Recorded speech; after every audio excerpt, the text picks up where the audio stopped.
Hello YouTube and fellow DC comic fans, I'm Keith One Shot, and this is my Comic Complete dramatic reading series, and today we will be covering The Flash Rebirth, issue 22, The Button Part 4, from DC Rebirth. All art, text, characters, and storylines belong to DC Comics, not me, and if you enjoy these stories, feel free to go out and support DC Comics in your local comic book shop. I watch them race across time as it all falls apart. Shouting at them yet, I'm as silent as a ghost, and forgotten like one too. Barry Allen is the key. He brought Wally West back, and now it's my turn. An unknown voice narrates to us.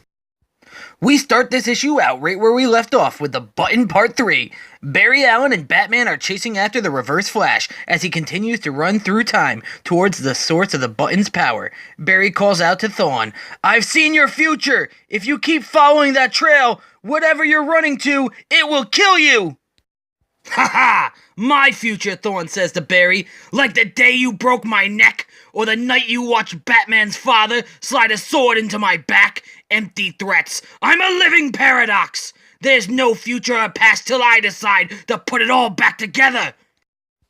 Just then, a loud crack and a white lightning bolt strikes near them in the Speed Force. "Thawne!" Barry cries out, but Thawne doesn't care as he tells Barry, "The last time I shaped your life, Flash, I murdered your mother and sent you into a sea of despair. And when I get the power of the Button's source, he will change so much more."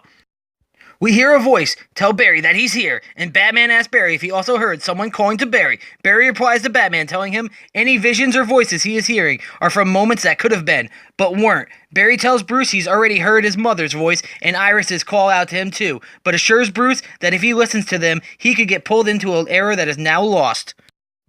Bruce tells Barry his father was no vision, he was real. The voice again calls out to Barry. Reverse Flash then tells Barry that the night his mother dies, Thawne will be there as a social worker or family friend, maybe a close neighbor, and that Thawne will take young Barry in and raise him as his son and make Barry Thawne's acolyte. Then a loud boom, and lightning strikes the cosmic treadmill Barry and Bruce are running on, and Barry tells Bruce to hang on. Bruce tells Barry they need to land somewhere, but Barry says we need to stop Thawne from. Then the Reverse Flash says, "You're too late, Barry! You're always too late! I'm here! Your life is about to be undone! I have arrived," Thawne says, as he has reached the source of the Button's power.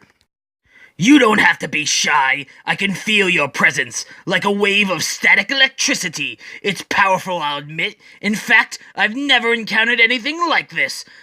You've done such strange things to the timeline, things I wouldn't even begin to question, and you've remained hidden from them all, but I'm not like them," Thawne says with rage in his eyes. "My existence is the only constant in a sea of possibilities. I cannot be erased, not by you or anyone. Show yourself."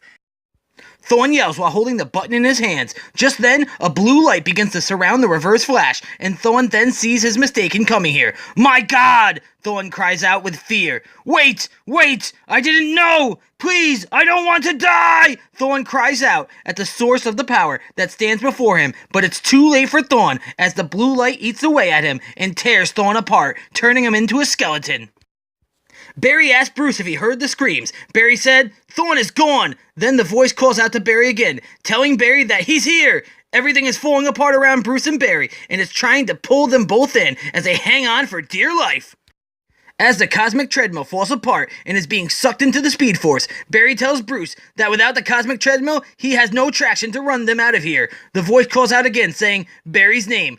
Bruce tells Barry to listen to the voice and grab onto it. Barry replies to Batman, telling him, "We have no idea where it's going to take us." Batman tells Barry, "We don't have any other choice." We see a white lightning again, and it's a voice telling Barry, "He's right here. Just say my name, Jay."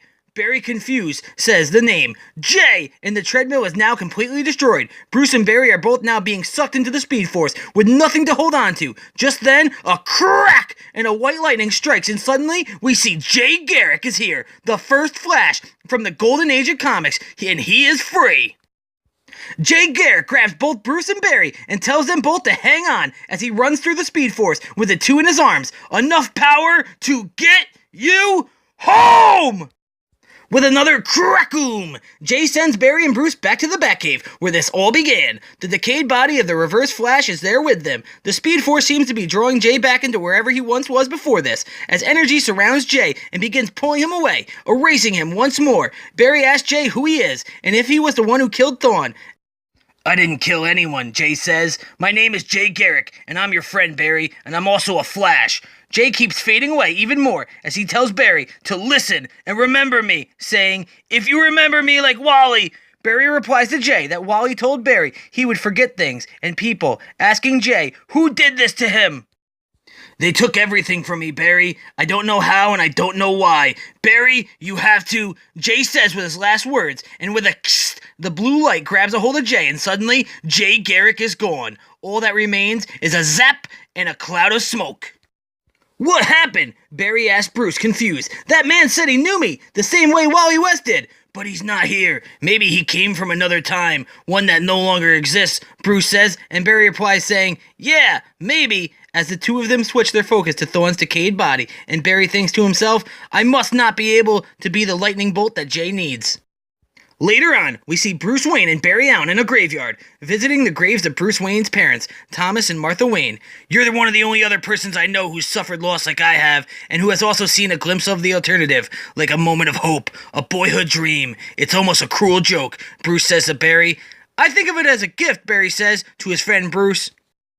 Barry says to Bruce, "I wonder if this was all Thawne's doing. Time ruptures, changing people, fading in and out of reality, like your father and the other Flash." Bruce cuts off Barry by saying, "He died!" Barry replies, "But maybe his death triggered all of this. Maybe there is no one else to chase." "I can appreciate you wanting to close this case, Barry, but it's far from closed," Bruce says. Barry replies by telling Bruce, "So, what, the primary suspect who murdered Thawne is God?" "For now, that's what we have to go on, if we pursue this case," Bruce says with some doubt in his demeanor. The two friends walk out of the graveyard, and Barry tells Bruce that he's going to do an autopsy on Thawne's body and see what else he can find. "I don't pretend to understand what we just went through, Barry, but what we experienced wasn't an accident. Being given the chance to see my father, only to lose him again?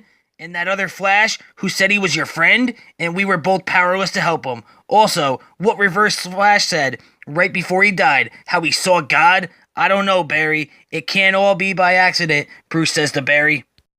We are then shown the Earth from space, and there seems to be a blue light looming over Earth. Then we see Bruce Wayne looking out the window of his house, and he thinks to himself what his father told him.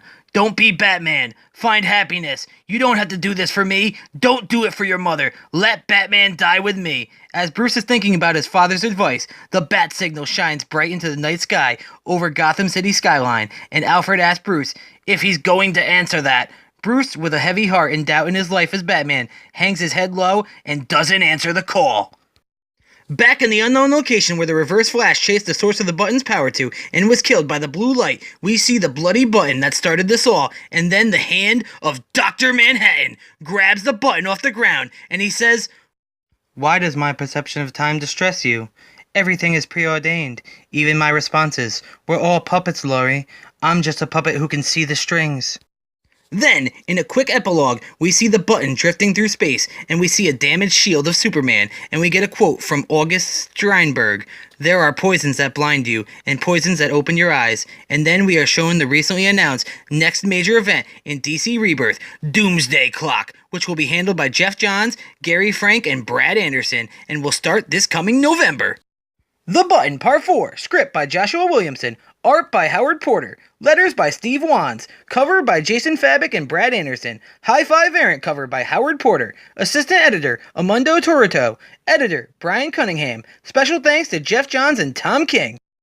Comic published by DC Comics. All rights, story, art, and characters are owned by DC Comics and their respective owners, not me. This has been the Flash Rebirth issue 22, The Button, Part 4, and I'm your host, Keith One Shot. If you like this video, make sure to support DC Comics and pick up a copy of the trades or single issue comics. Support your local comic book shop, take care, and have a great day. Goodbye!